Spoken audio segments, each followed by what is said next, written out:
بسم الله والحمد لله والصلاة والسلام على سيدنا رسول الله. سبحانك لا علم لنا إلا ما علمتنا إنك أنت العليم الحكيم.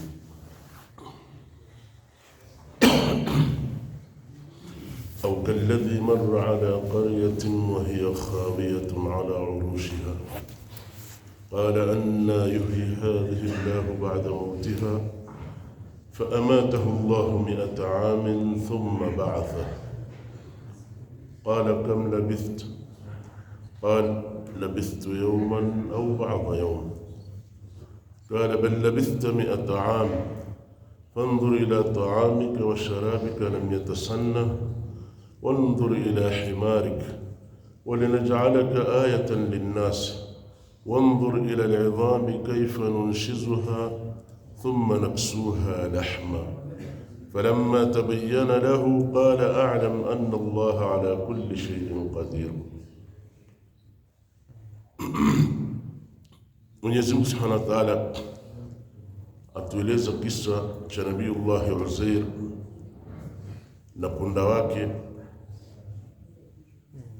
Kisa hiki amekieleza kwa aya hizi za Suratul Baqara aya 259, na mufassirina baadhi wakasema si Uzair bali alikuwa ni Armiya bin Halqiya, yani ni kisa kilimhusu Nabiiullah al-Khidr alayhi salatu wassalam, lakini kauli ilikuwa mashhur ni Uzair bin Sharqiya alikuwa mtume katika mitume wa Bani Israila waliotumilizwa kwa Bani Israila.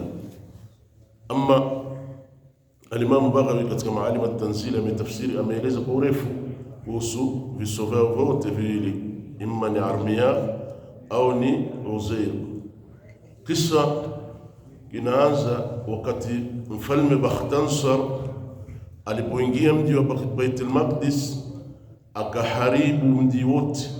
Aliuvamia mji wa Baitul Maqdis akawaua Bani Israila wengi, akaharibu mji mzima na kuchoma moto yale majengo ya Baitul Maqdis. Akahakikisha kila mmoja katika wanajeshi wake wamechukua michanga wakaifunika, ikawa imefika mpaka katika masakafu.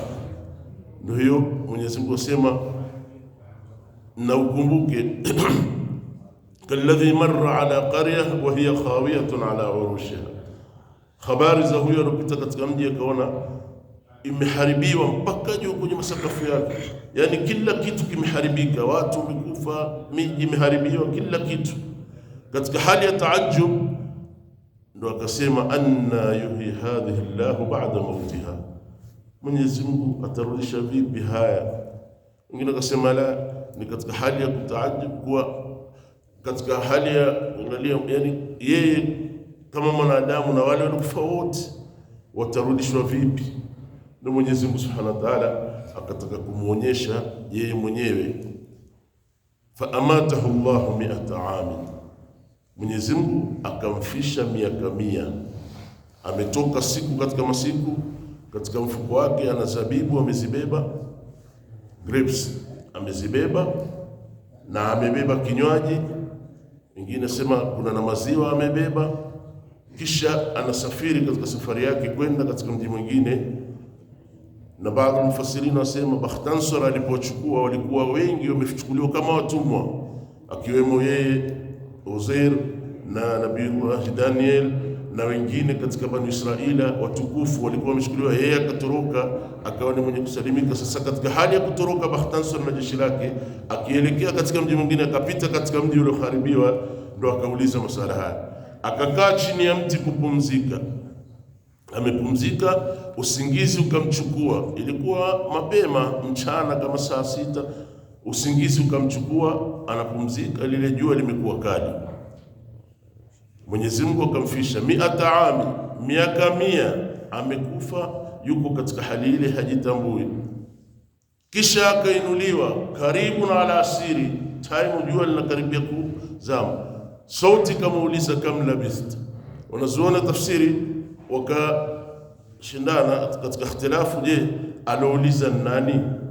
Kuna baadhi wakasema ni sauti Mwenyezi Mungu mwenyewe ameuliza, baadhi kwa amemtuma malaika kwa sura ya binadamu akamuuliza umelala muda gani, na wengine nasema kuna mtu ambaye kwamba alikuwa naye akamuuliza alhasil, lakini kauli ilikuwa kwa Mwenyezi Mungu mwenyewe akamuuliza. Sauti imemfikia kuwa umelala muda gani hapa. Kwa sababu gani? Walitoa istishhadi ya aya inayofuatia baada yake kuwa angalia tutakapofufua, kuwa hawezi kusema tutakapofufua ila kuwa ni Mwenyezi Mungu mwenyewe mwenye kufufua. Asema nimelala labithtu yawman au ba'da yawm, nimelala siku au baadhi ya siku. Alipoinuka akaona pengine ni usiku mzima umempitia pale alikuwa amelala, lakini alipoangalia jua akaona bado halijazama ndio linaelekea, na yamelala mchana akaona baadhi ya yawm, ni baadhi ya siku tu pengine nimelala hapa. Na sikuwa amezungumza urongo. Hili hutokea wakati mwingine, sikuwa amezungumza urongo aliposema ni siku au baadhi ya siku, kwa dhanna yake na fikra yake ni siku au baadhi ya siku. Hata Bwana Mtume sallallahu alaihi wasallam wakati mmoja limtokea jambo hili, nafikiri Imam al-Qurtubi vile vile amezungumzia katika tafsiri. Bwana Mtume sallallahu alaihi wasallam ilimtokea jambo hili, siku moja ameswali salatu dhuhr, alipokuwa akiswali akazidisha wakapunguza, kama ilivyokuja katika riwaya ya hadithi. Watu wote wakanyamaza, wameogopa. Mmoja tu Dhul Yadaini akamwambia Bwana Mtume sallallahu alaihi wasallam, azidat as-salah am nuqsat as-salah au sahw, imezidishwa yani ikiwa ni kuzidi imezidi ama imepunguzwa swala ama ni sahau umefanya. Akasema haikuzidishwa wala sikusahau, haikuzidishwa ama haikupunguzwa wala sikusahau mimi. Sikuwa Mtume sallallahu alaihi wasallam la, ni kuwa yeye katika dhanna yake niliposwali niko kawaida nimeswali vizuri na, lakini Mwenyezi Mungu ataka kutupa mafundisho. Na kisha kauliza maswahaba, asahih ma qala Dhul Yadain, anavyosema kweli nimepunguza, kuna raka sikuitimiza? Wakasema naam kweli ya Rasulullah.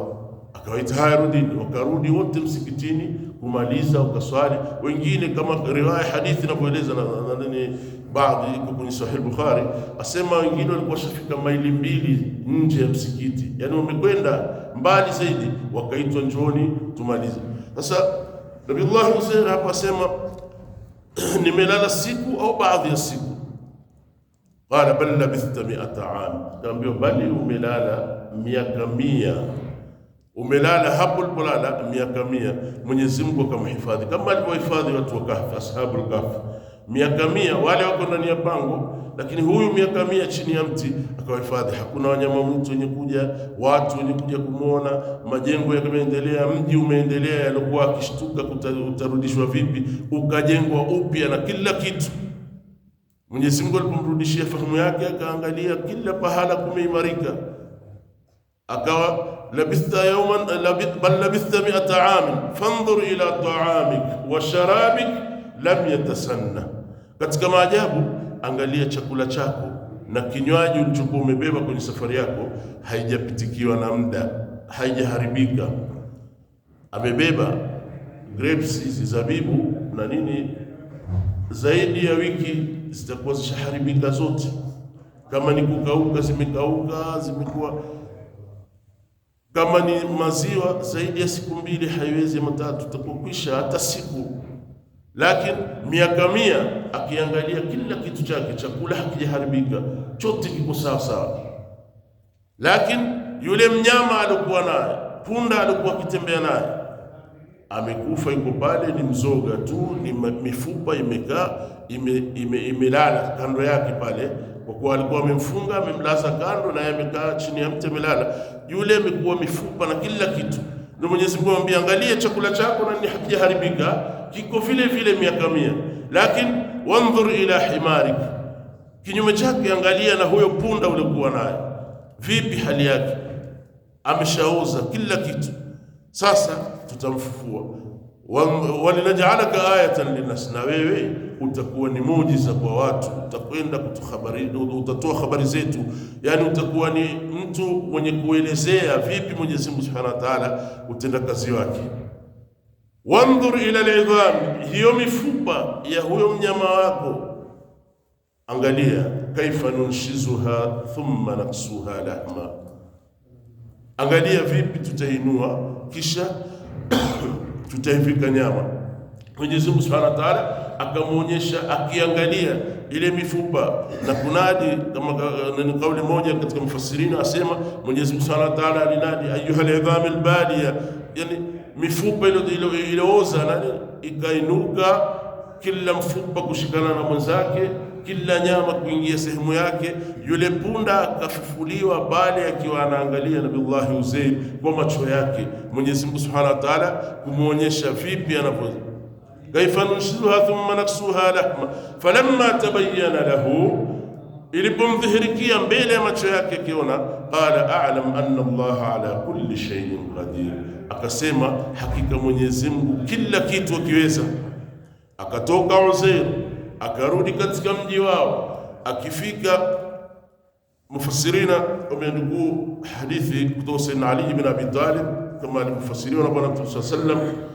Alipokufa alikuwa mtu kijana wa miaka 40 au 50. Sayyidina Uzair alikuwa ni miaka 40 au 50 alipofishwa, kwa hiyo miaka 100. Akatoka akifufuliwa ni miaka ile 50 kama alivyoondoka, akenda mpaka katika mji wao. Kifika akibisha nyumbani kwao, hapa ndo nyumba ya kina Uzair. Kuna kijakazi mwanamke ajuza alikuwa na miaka 20 wakati Sayyidina Uzair akitoka, akamwacha, lakini akirudi sasa ni ajuza wa miaka 120. Akasikitika na kuliyasema, miaka 100 hakuna mtu alimuulizia Uzair, tumemtafuta hayuko, wewe leo baada ya miaka 100 asema mimi ndo Uzair. Amwambia, angalia, siwezi kuona na utanidanganya. Uzair alikuwa akijibiwa dua na Mwenyezi Mungu, niombee niondoshe huu ugonjwa nilikuwa nao, hata kusimama siwezi na macho hayaoni, niombee kwa Mwenyezi Mungu nitakubali kuwa wewe ni Uzair. Akaombewa pale pale, akarudisha macho yake na nguvu zake, akaweza kutembea vizuri. Akaondoka kwenda katika majlisi ya Banu Israila. Viongozi katika majlisi ile ni watoto wa Nabiullahi Uzair. Watoto kuna mmoja ana miaka 128.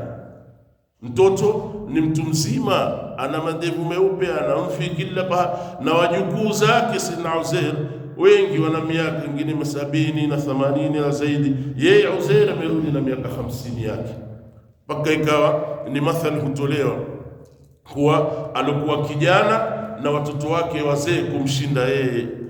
Alikuwa kijana, watoto wake ni wazee kumshinda. Akikaa katika majlis, Uzair huonekana kijana. Yule mwanamke anambia, Uzair huyu hapa amerudi.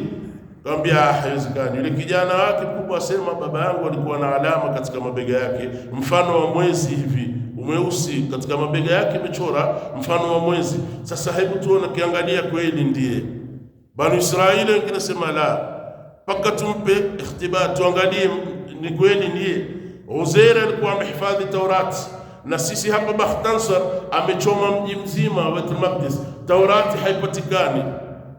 Katika kauli moja akenda sehemu alikuwa imejua imefukiwa Taurati, imezikwa, imefichwa, wakaitoa Taurati nyingine akawasomesha. Katika kauli nyingine ya mufassirina, alisimama akaswali rakaa 2 Sayyidina Uzair. Mwenyezi Mungu Subhanahu wa Ta'ala akaleta mfano wa hizi shooting star, nyota 2 zikashuka kwake yeye Sayyidina Uzair, akawa ni mwenye kuhifadhi Taurati yote, akawasomea Banu Israila na kuwasomesha. Alipowasomesha Taurati, mmoja katika Banu Israili akasema, kuna jaddi yangu, nilimsikia babu yangu akisema kuwa kuna babake aliwahi kuizika Taurati pahala fulani. Wakenda wakafukua, wakaisoma kwenye kitabu kile alichowafundisha Uzair na kile kilichoandikwa, wakaona ndicho hicho. Kuna baadhi mfasiri wanasema ilikuwa kuna maida, ile maida ambayo kwamba waliteremshiwa Banu Israili, walikuwa wakiteremshiwa hata ambayo kwamba walikuja kuiomba Sayyidina Isa alayhi salatu wasalam baadaye, rabbi anzil alaina maidatan minas sama. Ni ile walikuwa na Banu Israili kabla. Pale kulikuwa na Taurati, wa baqiyatu mimma taraka alu Musa wa alu Harun, wakawa wameipata baada ya muda ukisoma kama alivyofundisha Uzair. Ndo pale Mayahudi wakawa wanasema Uzair ibnullah, Uzair ndo kijana cha Mwenyezi Mungu, kama ilivyokuja katika aya ya 30 ya suratul Tauba. Mayahudi kwa itikadi yao katika itifaki kubwa hawakumwamini mwingine katika mitume illa Uzair. Mayahudi hata Nabii Musa wamemwamini baada ya kufa, na wengine wote walitumilizwa wakiwapa taabu wakiwaamini baada ya kuondoka kuwa ni mitume, lakini walomkubali akiwa hai, kwa sababu ya kuwa huyo amekuja ametusomesha Taurati, ameleta. Haiwezekani kuyapata yote haya ila yeye ni kijana cha Mwenyezi Mungu. Ndio itikadi yao kubwa. Ndio Mwenyezi Mungu kaeleza katika sura Tauba, hawa wanaamini kuwa Uzairi ni kijana cha Mungu na Manaswara wanaamini Isa ni kijana cha Mungu, lakini Mwenyezi Mungu yuko mbali, hakuzaa wala hakuzaliwa. Kwa hivyo Uzair wamekubali. Hichi ndicho kilikuwa kisa chake. Baada ya muda wa miaka 100, imma wengine wakisema kuwa ni Al-Khidr, yote hii ni kuwa Mwenyezi Mungu Subhanahu wa Ta'ala aliondesha utendakazi wake, akamfufua yule mnyama mbele yao ili wapate kujua Mwenyezi Mungu ala kulli shay'in qadir, kwa kila kitu anaweza Mwenyezi Mungu Subhanahu wa Ta'ala. Hapa mwisho kisa cha punda wa Uzair. Inshallah Mwenyezi Mungu kutupa uhai. Kuna na wanyama wengine bado wamezungumziwa katika Qur'ani na ni wengi sana, na kila mmoja kama tulivyoeleza ana ibra na kazi kubwa ambayo kwamba wengine wamefanya kwa ajili ya kutufundisha sisi. Haya yote, hawa ni mtume Mwenyezi Mungu wafundishwa na kupewa yakini, na sisi tupewa yakini zaidi. Kuna siku lazima Mwenyezi Mungu atakuja kutufufua sote na yale ambayo kwamba tunayatenda. Allahumma anfa'na bima 'allamtana, rabbi 'allimna alladhi yanfa'una, rabbi faqqihna faqih lana wa karabatin lana fi dinina ma ahli qudri wa dhakar. Allahumma anfa'na warfa'na bil Qur'an wa 'ummana bil ghufran ya aziz ya rahman. Allahumma anfa'na bil Qur'an al-'azim واستعملنا به يا كريم. اللهم انفعنا بالقرآن العظيم واجعله لنا إماما ونورا وهدى ورحمة. ذكرنا منه ما نسينا، علمنا منه ما جهلنا، وفهمنا منه ما قرأنا، وارزقنا تلاوته آناء الليل وأطراف النهار على الوجه الذي يرضيك عنا. اللهم إنا نسألك زيادة في العلم وزيادة في العلم. اللهم بارك لنا يا رب العالمين واعف عنا إنك أنت التواب الرحيم. اللهم إنك عفو كريم تحب العفو فاعف عنا يا كريم، واعف عنا يا رحيم، واعف عنا يا حليم. صلى الله وسلم وبارك على سيدنا محمد وعلى اله وصحبه.